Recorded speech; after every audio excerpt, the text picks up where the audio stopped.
Well, the two people on your screen, those two people, they aren't actually people. They are artificial intelligence avatars. The Arizona Supreme Court is using the tech to simplify and report on court rulings with the public.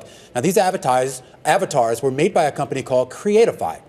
It's an AI video ad platform that just raised about $15.5 million in a Series A funding round, co-led by WndrCo and Kindred Ventures. Pleased to say, joining us now to discuss that is Jeffrey Katzenberg, founding partner at WndrCo, and Yinan Na, the co-founder and CEO of Creatify. Welcome to both of you. Great to see you, Jeffrey. And Yinan, I want to start with you, because I'm absolutely fascinated by what you're doing. When somebody told me about Creatify, my first thought was, why would I need this? Is this for playing games? And someone pointed out this Supreme Court, the Arizona Supreme Court, using this as a way to sort of explain these rulings, explain what's on the public docket. Can you just explain to me how you came up with this idea, and did you expect it to be used in that type of application? Thanks for having me. So we started this idea from my experience working at Snapchat. I helped build a Snapchat's video platform called Spotlight. So we realized there's a tremendous demand for this short-form video era, right? Like there's all the advertisers want to run on ads with the short-form video platform format. And so we inspire us to create this idea to use AI to radically make the video creation easier. And to be honest, we didn't expect the use case you just described, but we are actually applying our video technology to different use cases, right? Starting from advertising, now we are seeing new use case like what you just mentioned. And it's very fascinating to us. So, Jeffrey, I am curious as to how you came about this. Of course, you've been investing in a lot of companies in the entertainment and the tech space, and it's all kind of course, that we now see this is all kind of merged together. Calling it tech media is kind of moot at this point. When you came across what Yinan was doing, what was it about it that made you take interest? Well, I think a couple things. So one, storytelling tools have always evolved, and I've always been looking for whatever the best tools are to put in the hands of storytellers. And great technology turns storytelling into really a creative and a business success, which is in fact what Creatify does. The thing I keep coming back to and just feel so strongly about is the human touch is everything. AI, it follows vision, direction, and feedback. And so Creatify isn't replacing the marketers, it's actually amplifying them. Does it worry you, Jeffrey, that at some point it's going to just take away jobs on the creative front? I mean, I know this is just one slice and it's not necessarily like writing or directing a movie, but you could see how we'd get there. Again, I come back to the human touch here, I think is just absolutely essential and fundamental. And so the answer is, what I think it does is it democratizes storytelling. So as a perfect example here, what Creatify does very specifically around advertising, and advertising is very much a storytelling enterprise. And it takes something that would cost many, many tens of thousands of dollars and maybe take 4 or 6 or 8 weeks. And it actually is able to do it in minutes and at a fraction of the cost. And so what that means is that you have the best tools in the hands of more people than ever before. And out of that is going to come great work, great creativity, and I think ultimately business success. Yinan, Jeffrey brings in that human touch element, which always raises the question of the inputs, right? Like the LLMs, the large language models, where you're getting the source from to then fuel the AI and the copyright issues surrounding that. How are you guys thinking about it? So we actually take a lot of data from the brand itself, and we augment it using our AI. So the way it works is we will take the information from the brand and we'll ingest into our video generation model. And our video generator will be able to analyze all the information and be able to generate very personalized, tailor-made advertising content for each brand. And we take data privacy and trust and safety very seriously, and we have very strict content moderation rule to make sure all the data are used properly. Is there a sense, though, Yinan, and when we talk about the use case for this, what do you think the trust level for users are going to be. So we use this example of the Arizona Supreme Court, and it's a certain practical application. There's been other cases where people have tried to use AI avatars in courtroom functions without necessarily informing the court that they were using them.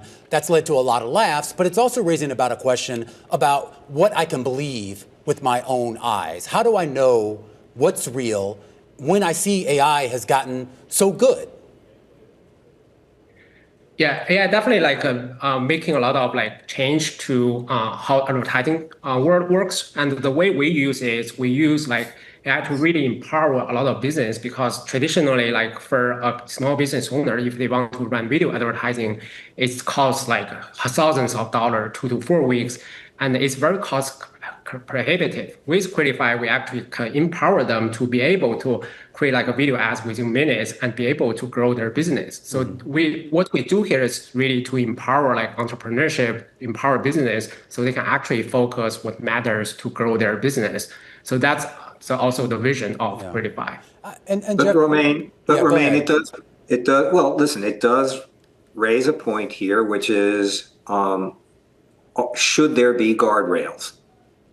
And the answer, I believe, is yes.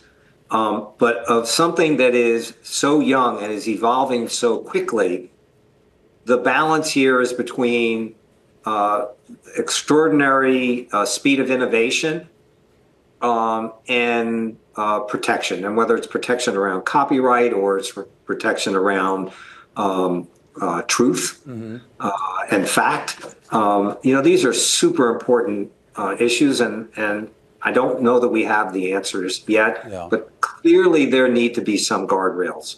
I want to, well, let me go in the creative space, particularly given your background, Jeffrey, obviously founding DreamWorks and your time as a chairman of Disney Studios back in the day, kind of when movies were made still the old-fashioned way. And we've seen the evolution of technology and now artificial intelligence in movie making as well. There was recently an interesting use case, particularly in the latest release of Fortnite, and the use of AI with some of the voices in there.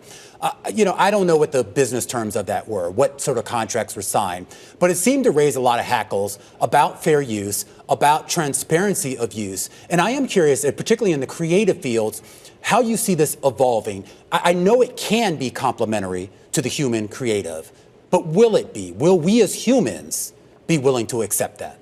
Well, that's on us. I mean, I would say to you, yes. And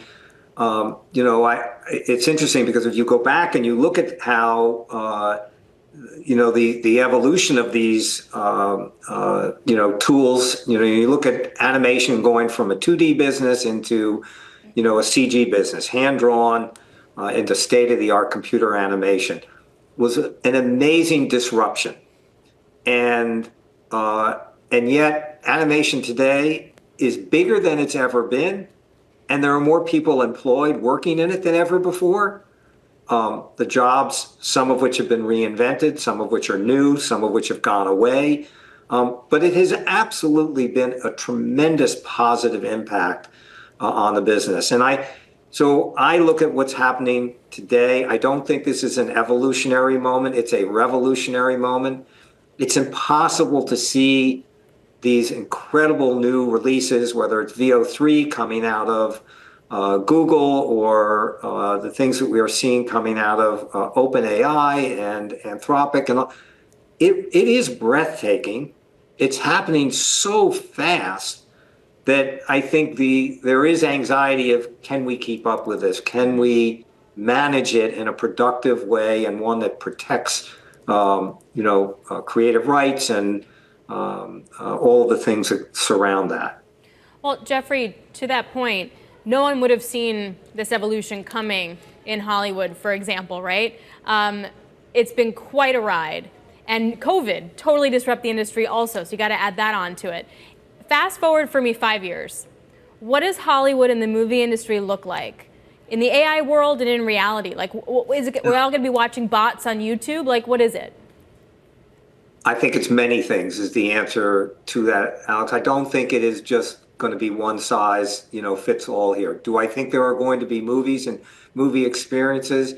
Absolutely. From anybody that went to the movie theaters this past weekend, the biggest, Memorial weekend in the history of the business, with two incredible movies.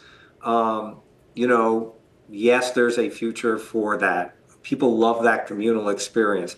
On the other end of it, you see TikTok, and you see what, you know, creators are doing today, and YouTube has never ever been bigger than it is right now.